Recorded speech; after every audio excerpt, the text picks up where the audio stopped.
कहते हैं शिव जी को जल चढ़ाने वाले को 3 चीज़ें अपने आप प्राप्त हो जाती है। भगवान शिव के मंदिर जाने वाले को, भगवान शंकर की आराधना करने वाले को, शिवालय तक जाने वाले को 3 चीज़ें ना मांगने पर भी मिल जाती है।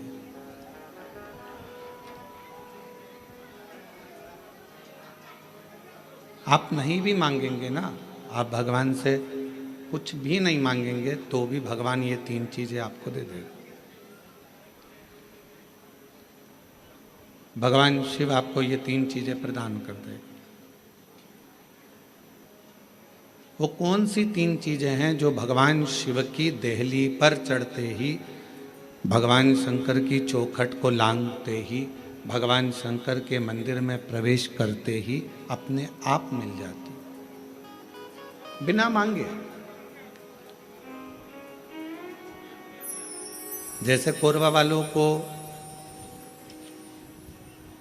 ये कथा तो ऑनलाइन है, ये कथा होना थी सीहोर से, पर कोरबा में अगर ये चल रही है और कोरबा के लोग अगर इसको जो भी 100-150 भक्त यहाँ बैठकर अगर कथा सुन रहे हैं तो ये मानकर चलना कि कहीं ना कहीं शिव की करुणा, शिव की कृपा आप पर हो रही है, भगवान शंकर की करुणा। और कोई पिछले जन्म के अच्छे कर्म मुझे बाबा तेरा साथ मिला, कोई पिछले जन्म के अच्छे कर्म मुझे बाबा तेरा साथ मिला।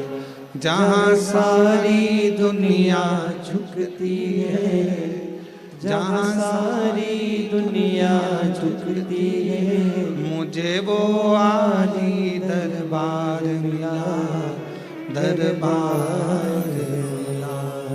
कोई पिछले जन्म के अच्छे कर्म मुझे बाबा तेरा साथ मिला, कोई पिछले जन्म के अच्छे कर्म मुझे बाबा तेरा साथ मिला। शिव कथा कह रही है कि शिव जी के मंदिर में जब आप एक लोटा जल लेकर पहुंचते हो,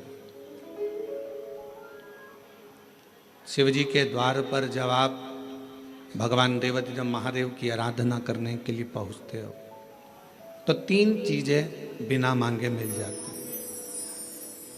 आपको मांगना नहीं पड़ता, आपको शिव जी से कहना भी नहीं पड़ेगा,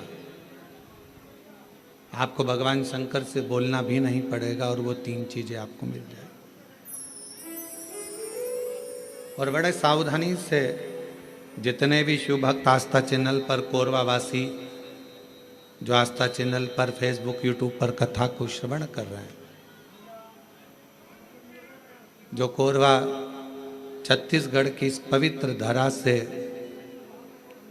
टीवी पर बैठकर, टीवी के सम्मुख में और मोबाइल पर, यूट्यूब, फेसबुक पर इस पवित्र कथा को श्रवण कर रहे हैं, वो ध्यान लगाकर सुनना कि वो 3 चीजें कौन सी है जो शंकर के द्वार पर जाने पर मिल जाती है। पहले नंबर पर है मन की शांति।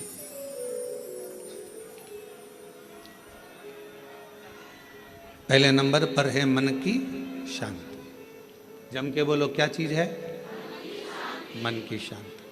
आप सुबह उठे, आपने लोटा लिया, पानी का, जल का पात्र भरा और भगवान का स्मरण कर कर निकल चले। मन की शांति, ये बिना मांगे, शिव जी से आप नहीं भी मांगेंगे तो भी मेरा देवाधिदेव महादेव आपको दे देगा। दूसरे नंबर पर है,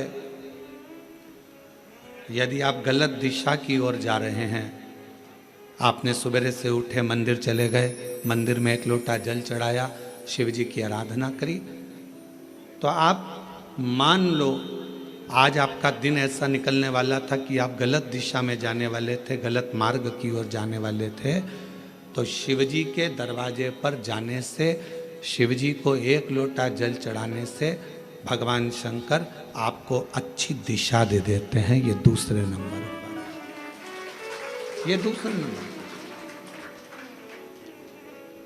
और तीसरे नंबर पर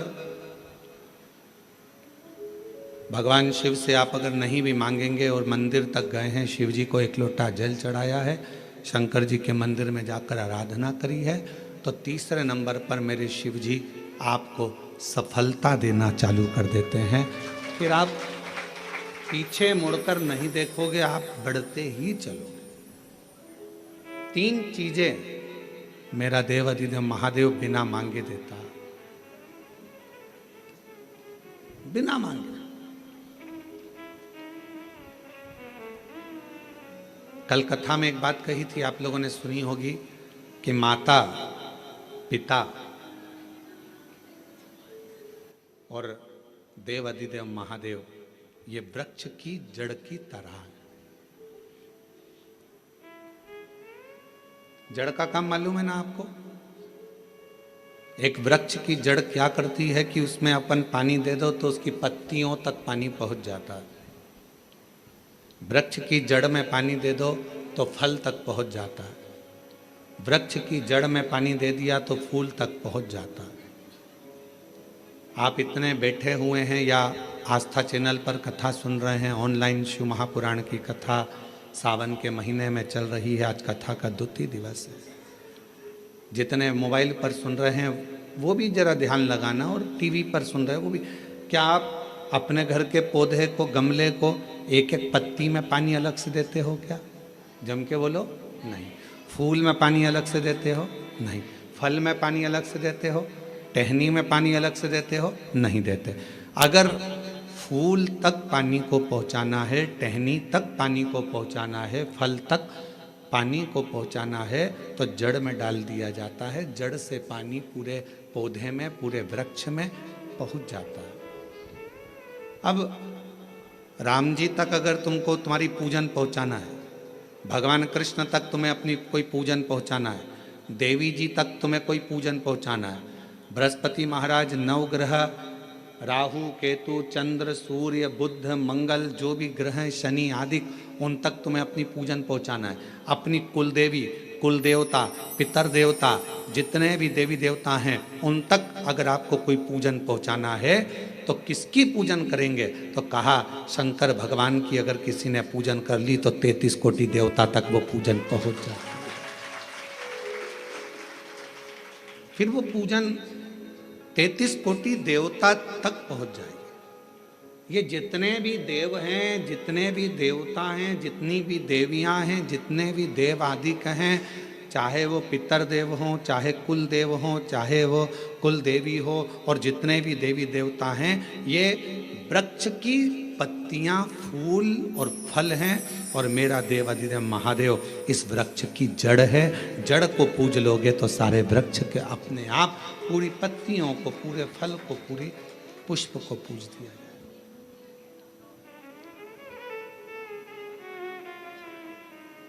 आपको एक बार कथा में कहा था, जब नवग्रह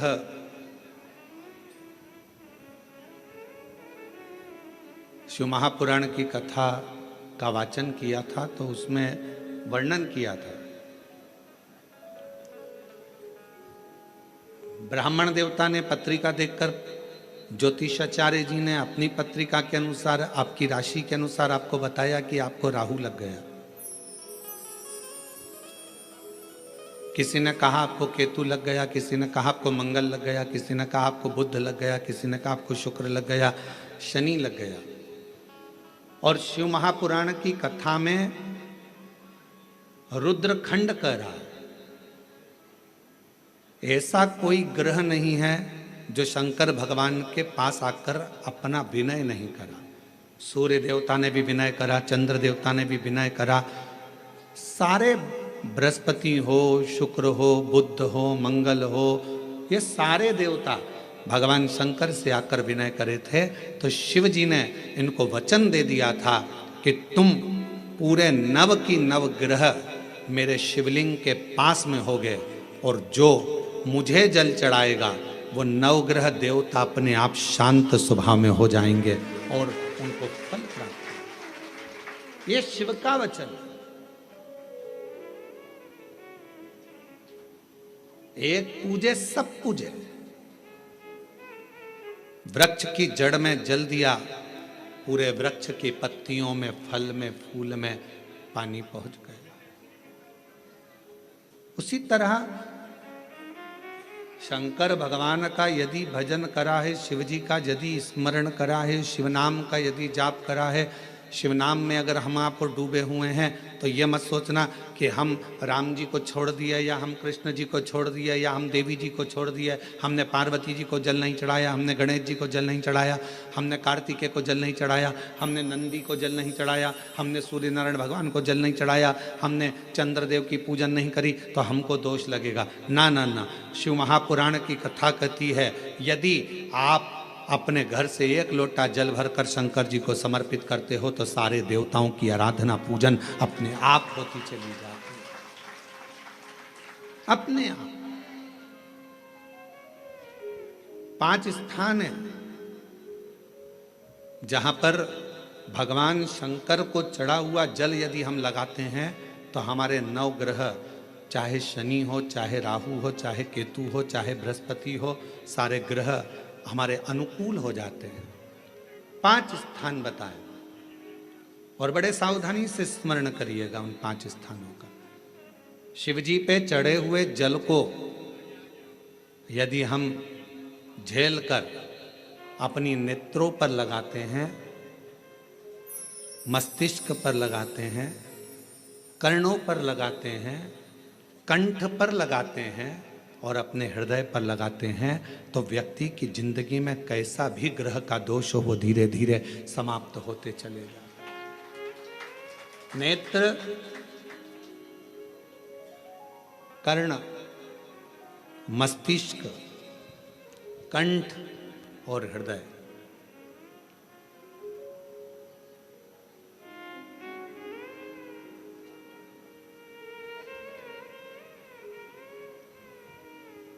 ये 5 स्थान इससे बता दिए शिव महापुराण में, जिन पर शिव जी के चढ़े हुए जल को हम केवल मात्र लगा लेते हैं, तो उससे भी हमको फल की प्राप्ति हो जाती है। और शंभु शरणे पड़ी मांगू घड़ी रे घड़ी, दुख काटो दया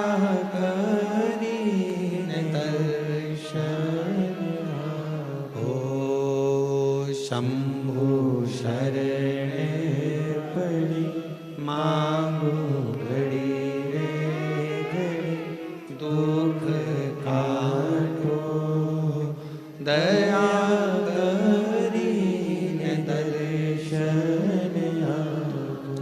5 स्थान शिव जी को चढ़े हुए जल को लगाने का। पहला स्थान बोलिए, जम के बोलो जरा, नेत्र। दूसरा स्थान कर्ण, तीसरा स्थान मस्तिष्क, चौथा स्थान कंठ और 5वां स्थान अपना हृदय।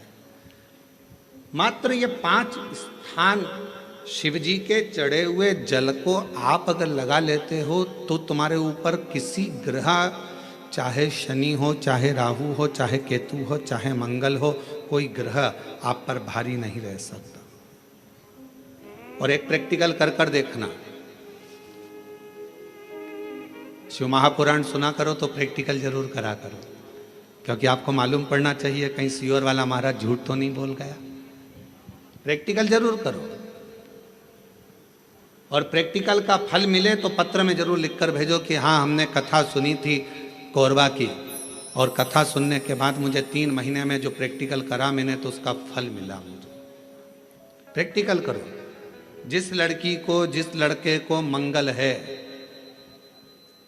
और ब्राह्मण देवता ने यदि आपको कहा कि इनको मंगल है, इसकी शादी में देरी हो रही है, मंगल के कारण अगर शादी रुक रही है, देरी हो रही है, विवाह में देरी हो रही है, तो उस बेटी और बेटे को 3 महीना लगातार शिवजी पे चढ़े हुए जल को इन 5 स्थान पर लगाना प्रारंभ कर दे। 3 महीने के बाद वो खुद कहेगा कि हाँ, हमारा संबंध जम गया, हमें मंगल से कोई दोष नहीं लगा। स्वयं शिव कृपा करते हैं, स्वयं शंकर करुणा।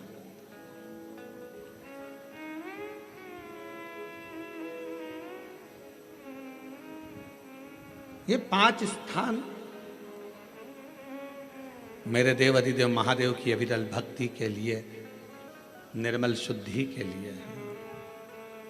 नेत्रों पर जल लगाने से मतलब है कि जब भी मैं दर्शन करूं तो मेरे देव अधिदेव महादेव का करूं, शिव का।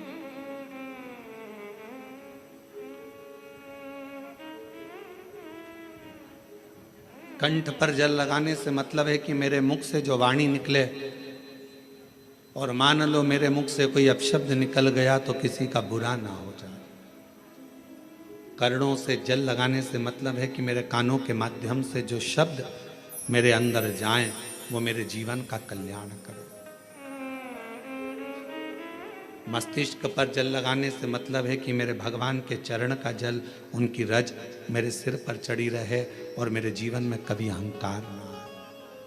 हृदय पर जल लगाने से मतलब है कि मेरे हृदय में भगवान शंकर के चरणों का वास नित्य प्रति रहे, हमेशा।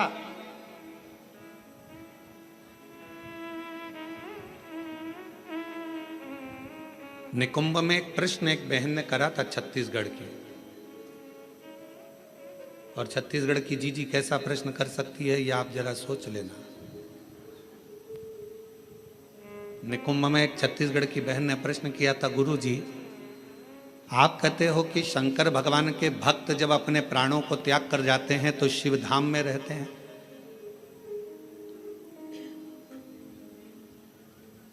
और हमने नेट पर सर्च करा तो पूरे विश्व में 70% मनुष्य शिव के भक्त हैं, केवल 30% मनुष्य ऐसे हैं जो अन्य भक्त हैं। हमने नेट पर सर्च करा तो 70% मनुष्य भगवान शंकर के भक्त हैं। तो वो महिला ने प्रश्न करा निकुंभ में कि जब 70% शिव जी के भक्त हैं तो इतने मर मर कर वह कैलाश पे जाते होंगे तो वो तो पूरा ही भरा गया होगा।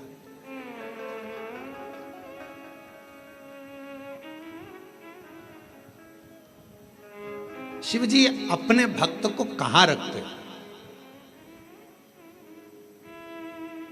भगवान शंकर अपने भक्त को कहां रखते हैं? तो यदि मेरी बहन अगर कथा सुन रही होगी, निकुंभ वाली जिसने प्रश्न किया था, अगर वो कथा सुन रही हो तो उनसे कहूँगा मेरे शंकर भगवान अपने भक्त को कभी भी कैलाश में यहाँ वहाँ नहीं रखते। अपने भक्त को भगवान शंकर अपने दिल में रखते हैं, जहाँ पार्वती जी का स्थान है, जहाँ माँ जगतजननी पार्वती जी का स्थान है, उस स्थान पर भगवान शिव अपने संपूर्ण भक्तों को रखते हैं। फिर कहा अगर ये भक्त अंदर रखे रहते होंगे तो भगवान इन भक्तों को, तो हमारा निवेदन है, बहुत सारी केरियां आना चालू हो गई है, अचार डालने का समय आ गया, और कुछ कुछ मेरी जीजियों ने जीजाओं ने तो डाल भी लिया होगा।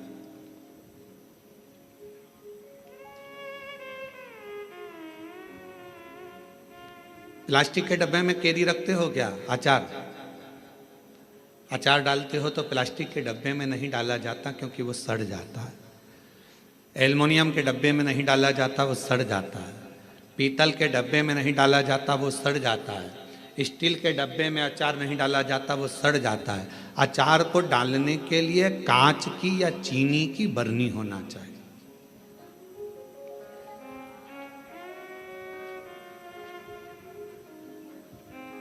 अचार को डालने के लिए कांच की बरनी हो या चीनी की बरनी हो, और उस अचार में मसाला भी रहता है ज़्यादा मात्रा में तेल भी रहता है, ज़्यादा मात्रा में नमक भी रहता है। पूरा मसाला उस अचार की बरनी में रहता है, फाँक तो कम रहती है। और वो अचार की जो फाँक है वो हर किसी को नहीं दी जाती। अचार हर किसी के आगे परोसा भी नहीं जाता। कोई खास आता है तो अचार दिया जाता, और अचार खाने का भी तरीका है, किसी को फाँक पसंद आती है, किसी को मसाला पसंद आता है, किसी को तेल पसंद आता है। उसी तरह भगवान शिव की कथा कहती है, शंकर जी कहते हैं माँ पार्वती जी से जो मेरा भक्त है उसको मैं अपने हृदय में रखता हूँ और देख लेता हूँ जिस जगह पर भजन की कमी होती है, शिव नाम की कमी होती है, वहीं पर अचार की एक फाँक निकाल कर पटक देता हूँ और दुनिया के लोग वो अचार की फाँक को चाटना प्रारंभ कर देते हैं। अब ये कथा हो क्या रही है? ये शिव महापुराण की कथा, ये भगवान की कथा अचार की फाँक है और आप और हम सब उसको चाटने के लिए बैठे हैं। किसी को भजन में मजा आए, आनंद आएगा, किसी को भगवान के दृष्टांत में आनंद आएगा, किसी को फाँक में, कथा में आनंद आएगा। सबका तरीका अपना।